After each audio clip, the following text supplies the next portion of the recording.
Did you realize that the loan modification, HARP 2.0, HAFA, and other programs under the Making Home Affordable or MHA program are about to expire at the end of 2016? That's right, the end of 2016. So you're probably wondering, ang tagal pa nun, marami pang pwedeng mangyari.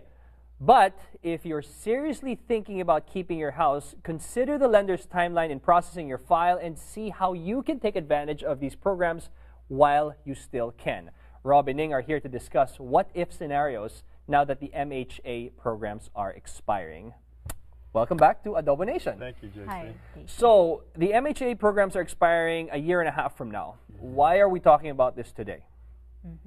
Well, because, JC, just as in the opening, there's time frames that are needed to process a file.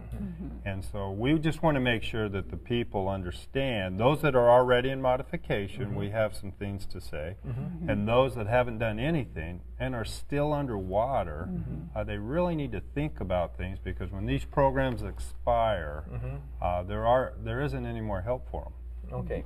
So to recap, basically, Ning, HARP, and HAFA are all going away in about 18 months from now. That's right. So ang MHA, marami pa silang programa, pero yun yung pinaka most popular. Yeah. Kasi kung gusto natin ng lower payment, that's HEMP. Ang process timeline nun is mga 2 to 6 months or longer. Kung gusto nating i-refinance, bumabang ating interest rate, that's HARP. Ang process nun siguro mga 30 to 60 days. Okay. Kung gusto nating i-avoid ang foreclosure, that's HAFA. You have to do short sale to get the HAFA, which will take 4 to 6 months to a year or maybe more than a year. That's why we're talking about this now. Okay, but there's a lot of pros and cons for the people that are currently enrolled in this program, correct? Yeah. Right. Yeah. So there are a lot of people that have taken advantage of it, Yeah. and they're in modifications, and their payments are attractive right now, but over time it's going to escalate. Yeah. And the problem is it's going to escalate past the deadline of any programs. So if they're still underwater in 2018 and their rate now is like 5-6%, they're really stuck, and then they don't have anywhere to go. You know, the short sale at that point is not there with all the benefits with short sale. And so it's kind of a point where they really need to think and look at their modifications or do something now to deal with their underwater status. Right. And ayon sa report ng Department of Treasury, 83% ng mga nag-loan modification mag-a-adjust yung kanilang interest rate. Yeah. And so, and almost that will, everybody, basically. Exactly, and that will take until 2020. Okay, so we really, just like what Rob said, we really need to think kung yung bang modification or yung reduction ng rate when we got the modification is really the answer. Kasi pagka ba yun nag-adjust, what's gonna happen? Can we still afford? Timing here is sort of something you have to think about too, because let's say I'm underwater still today. What are the chances that I'll be underwater still 3 years from now? That's a great question, because as you know, JC, we've been here, we've talked about the real estate market. We've had a surge in prices. Truly, if you're still underwater, you really need to think seriously about, you know, where am I going to be in 2 to 3 years? You're probably good chance you still may be underwater, and if you're in that position without any programs, you're really kind of in a financial prison then. Can I refinance now even if I'm underwater?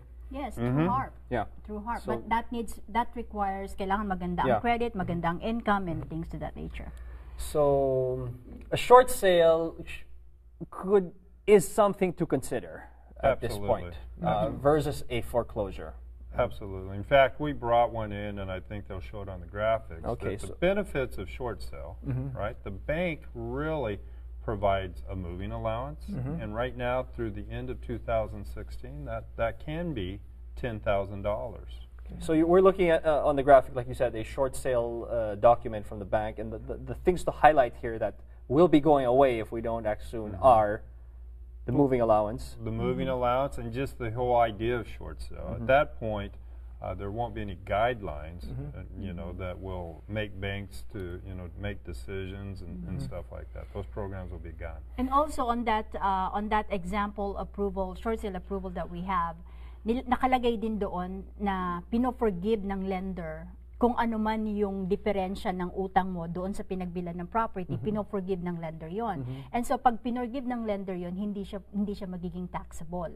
Kaya pagka ang short sale o ang HAPA program na wala, and then we decided to short sale because we can't afford the payment anymore, then that will be a problem. Kasi by then, you have to deal with it directly with the bank, and the bank doesn't have guidelines to reference anymore. You've shared enough success stories of short sales here on the show that people should start really thinking about that if they're still underwater. And also, yung mga nag-short sale, nakabili na sila ng property right now. So that's, I think that's the number one concern ng mga tao. If I will short sale, saan kami titira? Yeah. Well, you can buy again. You just need to be responsible, kumbaga, sa sarili mo, na during the time of short sale, you save money, you do things, and, worst scenario, you will just rent for a couple of years. Okay, so for those of our Nation who are still underwater and you're looking for answers, Rob and Ning are here. And Rob, for those seeing the show for the first time and seeing the segment for the first time, please tell us where we can reach you. Sure, JC, thank you.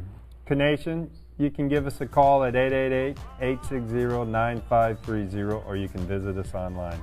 All right, guys, thank you. And we always look forward to you coming to the show to help our Nation.